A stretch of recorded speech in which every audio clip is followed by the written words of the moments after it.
adalah mencabut gulma-gulma itu. Setelah mencabut gulma, baru kita menanam apa yang perlu kita tanam. Tugas kita sebenarnya dua, yaitu mencabut dan menanam.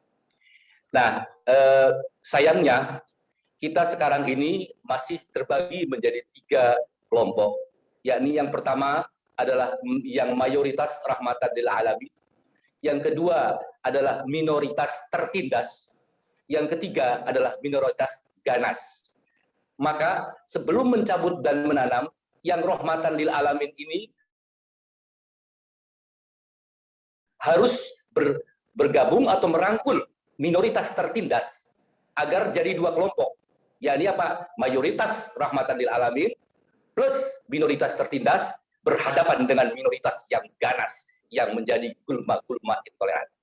Siapakah minoritas yang tertindas? Sebenarnya minoritas tertindas pun juga bisa jadi termasuk kelompok transnasional. Ya, kalau mau kita akui secara jujur, sebenarnya seluruh agama yang diresmikan Indonesia adalah dari luar, yang aslinya adalah agama nenek moyang. Itu kalau mau jujur, kita pun termasuk transnasional juga. Tetapi saya berharap ke depan mayoritas yang rahmatan lil alamin menggandeng minoritas tertindas, di antaranya Syiah, Ahmadiyah, dan seluruh ormas-ormas yang betul-betul mau asas tunggal. Itu kita lindungi. Kita lindungi yang betul-betul tulus dan membuktikan bahwa mereka mau asas tunggal. Saya perhatikan beberapa tempat, banyak sekali kalangan Nasrani mau bergabung dengan Syiah, mau bergabung dengan Banser untuk berhadapan dengan intoleran. Ini sudah bentuk yang bagus sekali. Sudah bentuk yang membuat tadinya 3 menjadi 2. Nah, mudah-mudahan ke depan pun begitu. Ke depan kita harus senantiasa bahu-membahu. Jangan ada lagi minoritas agama-agama lain yang susah ibadahnya.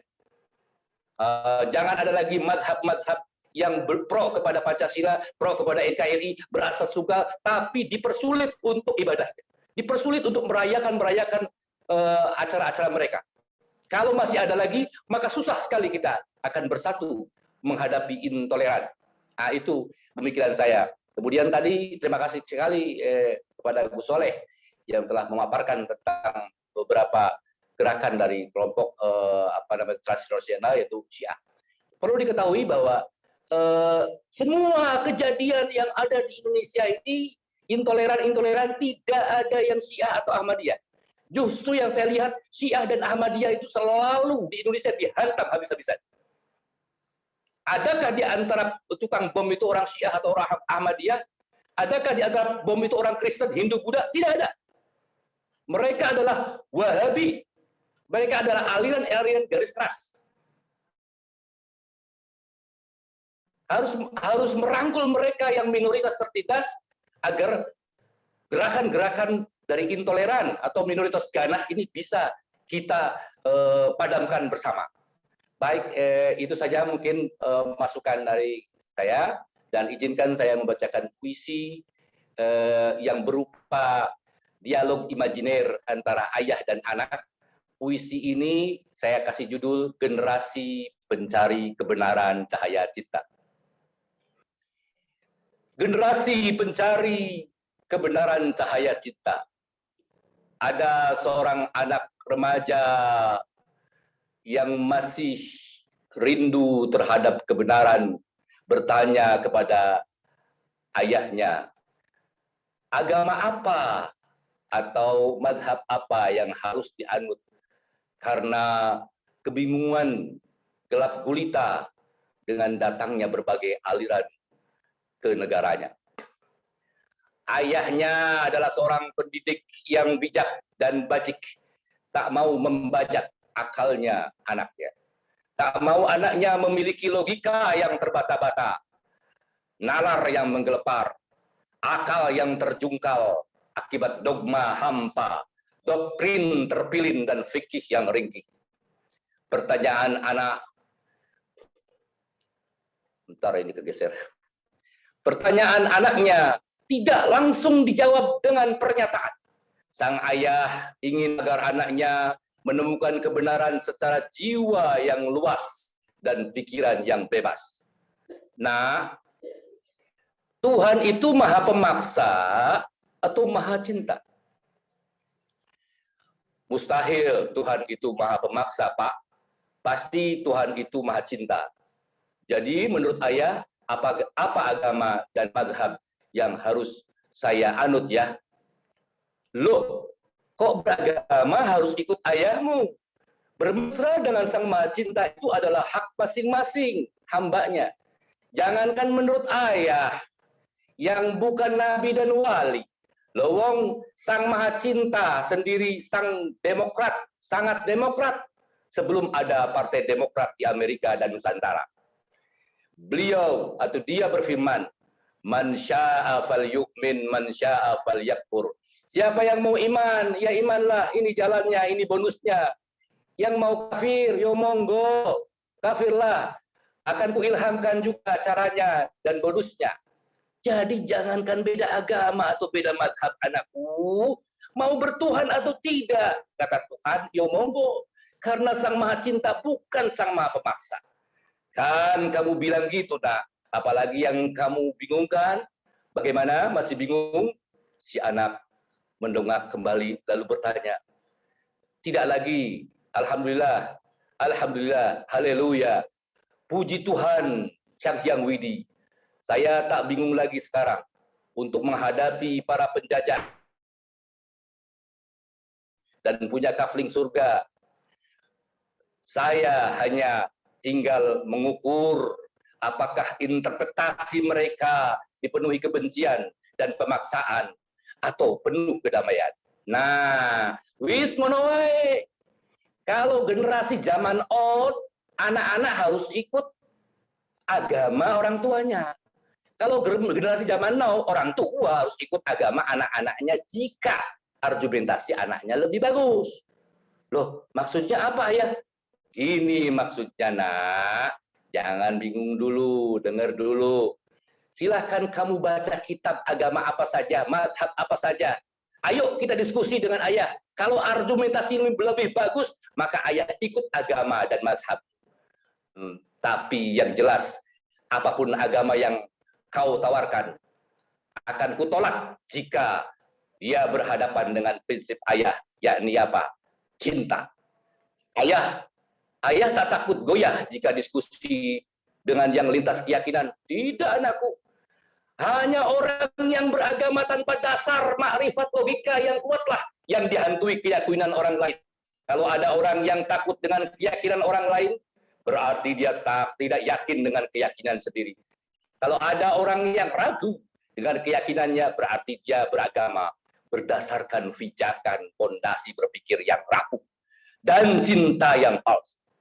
Dan biasanya mereka memaksa yang lain untuk yakin agar didengarnya banyak pengikut, maka banyak dukungan. Bagi ayah, itu tidak benar. Seluruh agama yang ada di Nusantara adalah agama transnasional di bawah bangsa lain. Tapi diterima bangsa kita, toh.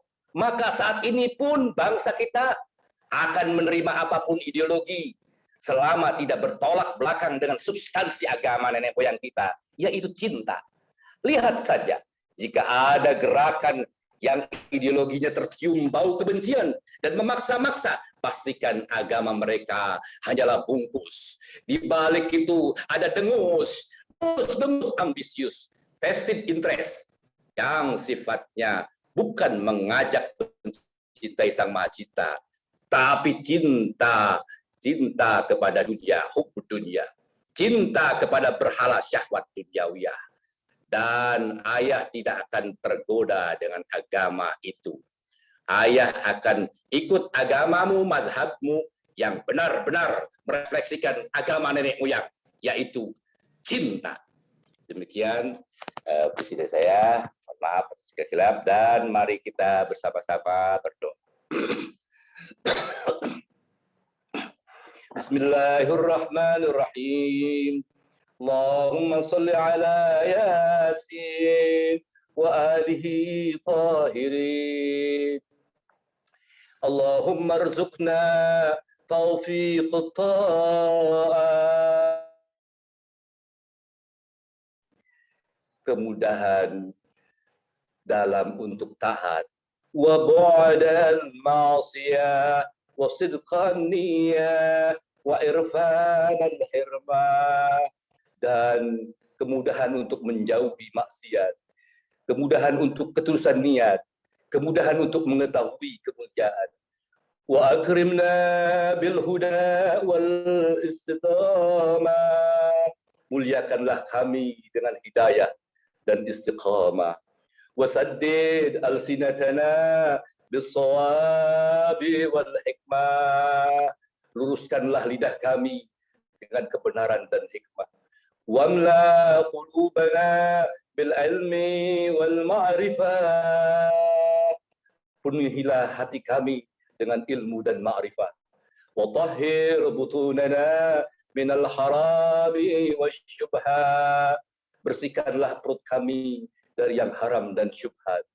Wa akfif aydiyana 'anil zulmi was-sadaqah, tahan tangan kami dari kezaliman, korupsi dan berbagai bentuk pencurian. Waghdud absarana 'anil fujuri wal khiyanah, tundukkanlah pandangan kami dari kemaksiatan dan kekhianatan.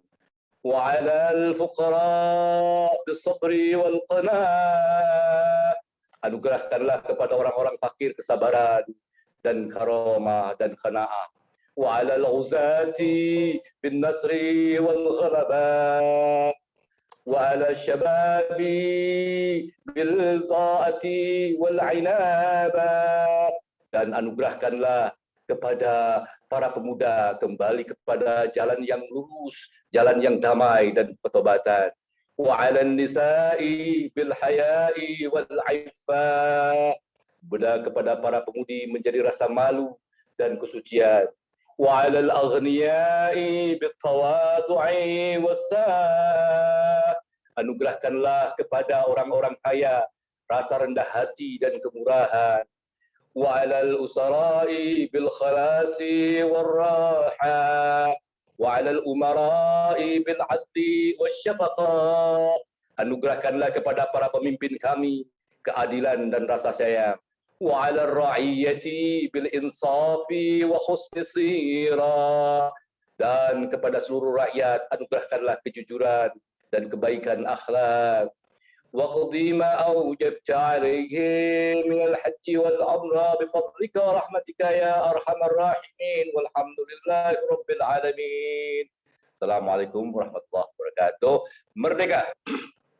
Amin, amin ya rabbal alamin. Merdeka. Terima kasih kepada Habib Jafar Shodiq yang telah memimpin doa pada penghujung acara kita. Sebelum acara ini ditutup, maka dimohon kepada para peserta untuk mengaktifkan videonya karena kita akan foto bersama. Jangan dipamerin kopinya karena saya nggak ada kopi. Kopinya habis. Harusnya dari awal, tadi kelupaan. Maaf ya para peserta. Boleh untuk senyumnya? Nih Bu Sunarti, dicari tadi sama Pak Muhardi. Bu Sunarti dicari Pak Muhardi tadi. Oke, boleh bagi para peserta untuk diaktifkan videonya. Ada yang lagi nyetir mobil, hati-hati di jalan ya Pak. Senyumnya 1, 2, 3. Sebentar.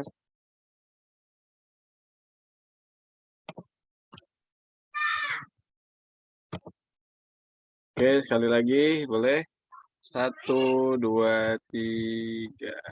Oke, siap.